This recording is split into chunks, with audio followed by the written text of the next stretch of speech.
I'm here today to talk about what the music industry is really selling and why it's dying. There's this consensus among the music community that it's getting harder than ever to make and sell originally made music. Conventional wisdom is pointing the finger at streaming services like Spotify and Apple Music for cutting the cash flow to us musicians. But the thing that I don't get is if people have access to these amazing music libraries, why is it that small music venues right now are struggling to stay open? And why is it that the audiences who do come to concerts are less engaged than ever? The amount of people I see on their phones when I'm on stage is crazy. And why is it that the audience's average age seems to be increasing? In other words, the younger generations are not coming out to support live music. So, I'm here. In the past couple of years, I have put my heart and soul into making a few original music projects. And in the process of trying to sell these things, I've learned some really cool things about the music industry.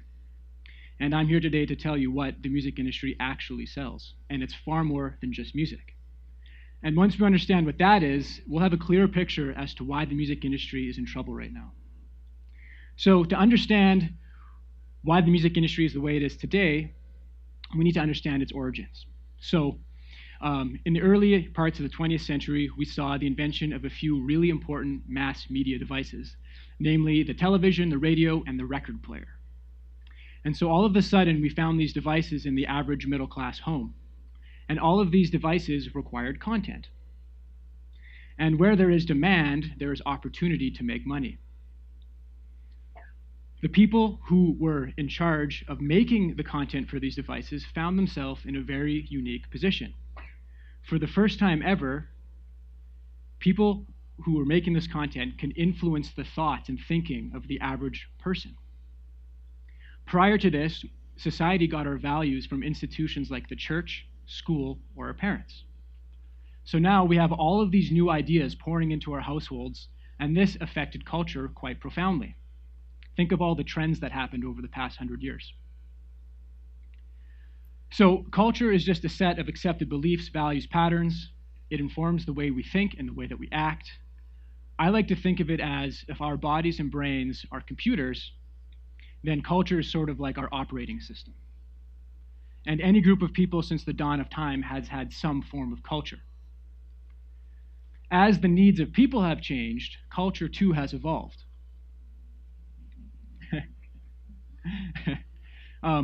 Culture, like anything, is subject to competition. So if somebody's needs are not being met, then they're going to start acting in a different way. This is sort of the seeds of counterculture. Counterculture starts off with one person or a small group of people doing things differently, and if enough people join in that behavior, it has the potential to be a larger trend or a movement. And if it sticks around long enough or gains enough power, then one day it might form part of the mainstream culture. So this creates sort of a cool business opportunity. All of a sudden, if you have a group of people who share the same beliefs and values, then you have a really perfectly targeted, segmented target audience. And you can sell them products and services that cater to those beliefs and values. Well, a counterculture isn't just going to buy anything from anybody. They want to buy something from somebody they trust.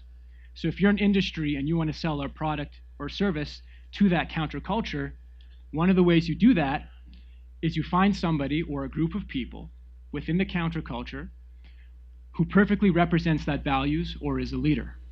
And in the exchange of money or fame or power, you ask that person to endorse your product or service. It's the creation of an idol, I suppose. So let's look at a few different music genres that were countercultures that were really driven by the music community. In the mid-'80s, there was glam rock was kind of the predominant rock and roll genre.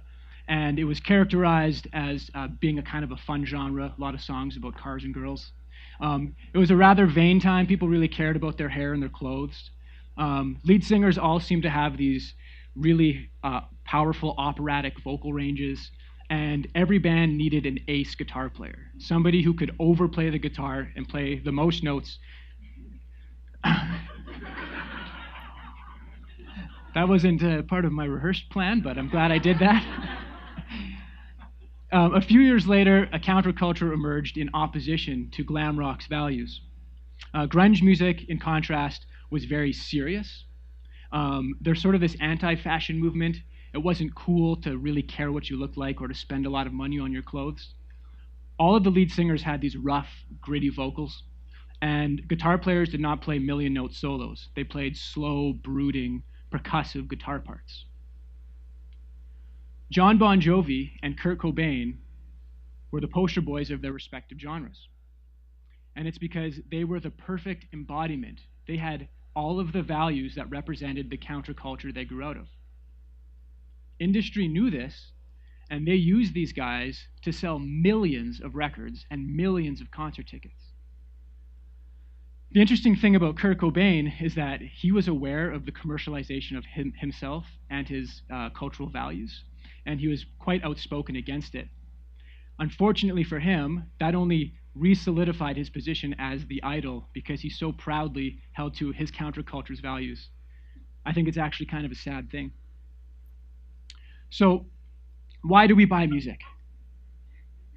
I don't want to overlook the fact that the music industry does sell music, but there's reasons why some bands can travel the world and sell out venues wherever they go, and it's because they're doing something more than just playing music. The thing that the music industry sells is values. Human beings have a lot of needs. Two of the most important needs that we have is our need to self-identify, to understand thyself, and secondly, we have a need to belong. None of us want to be abandoned, and none of us want to be alone. So when you walk into a record store, and you walk to the pop section, or you walk to the country section, or you walk to the rap section, in a small way, you're going through an unconscious process of self-identification. You're identifying with the values of the genre that you like. Or when you put on a band's t-shirt, you're saying to the rest of the world, these are my values. Does anyone else out there feel the same way I do? Because I don't want to be alone. So with the music industry fulfilling these very important needs in our lives, why is it in so much trouble right now? Well, in the mid-2000s, social media came to prominence. And a lot of bands rushed to social media platforms for the opportunity to reach much larger audiences. And while a lot of bands did achieve that, the thing that they didn't realize is that they were giving away their values for free.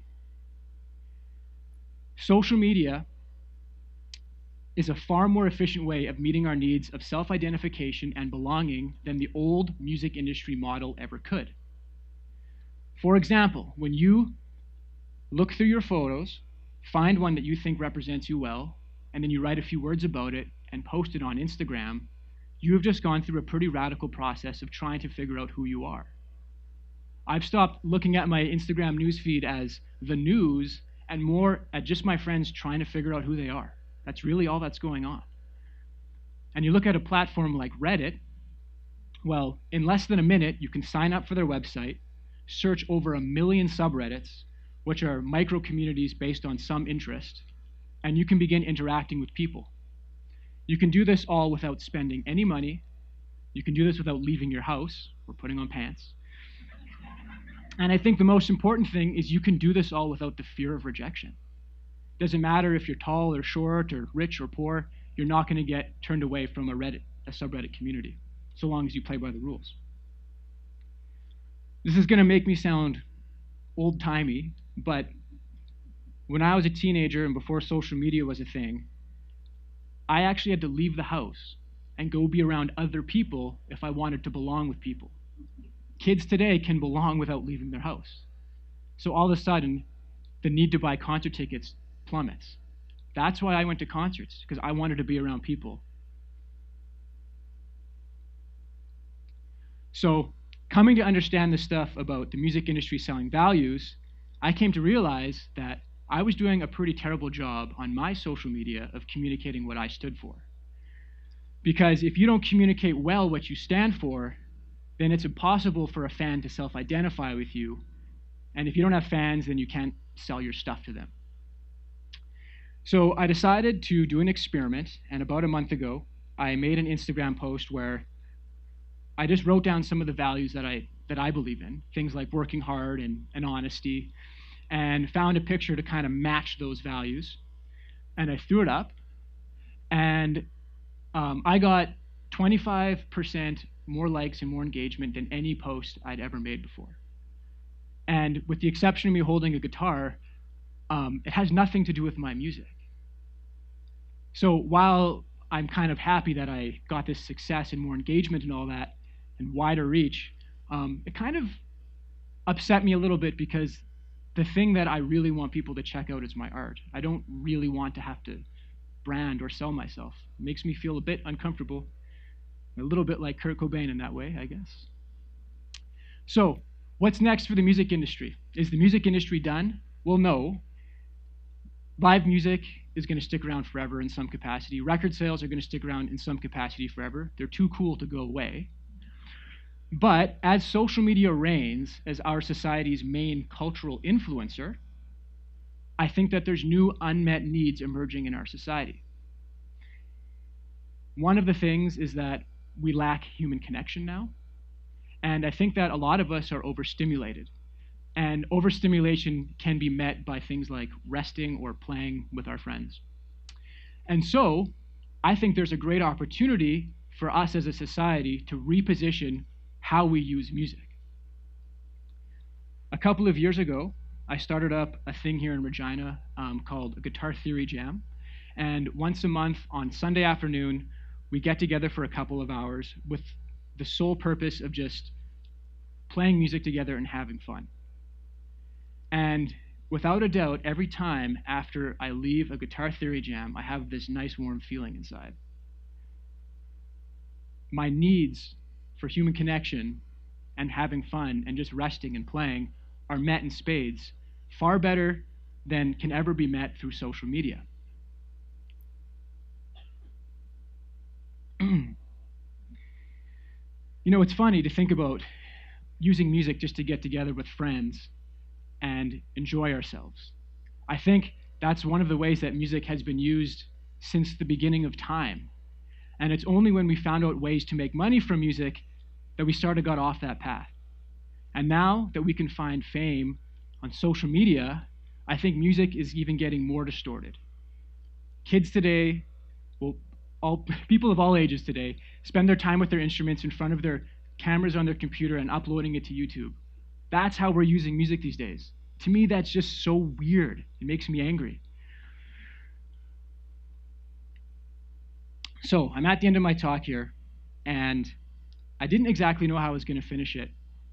But the cool thing about writing something like this or making any art is that I feel like there's always some sort of personal epiphany in examining something. And this morning, I woke up and I was looking through my closet to figure out what I was going to wear today. And for the past 10 years, I've pretty much only worn black t-shirts or white t-shirts. I kind of don't really like making statements with my clothes. But I've noticed that unconsciously, I've started collecting t-shirts from venues that I've either performed at or that I've visited. And I was walking here today just thinking, like, why is it okay that why am I okay with broadcasting, a music venue on my shirt? And I think what it is that for me, a music venue represents a place where people get together and have fun through sharing music in real time. And that's something that I can stand behind. I can say for certain that the best times of my life have come from sharing music with my friends in real life. Learning how to play music has given me the power of the secret language to connect with people in ways that I cannot do with words. And so, playing music for the sake of playing music, well, I just hope that's the next big counterculture movement. Thank you, guys.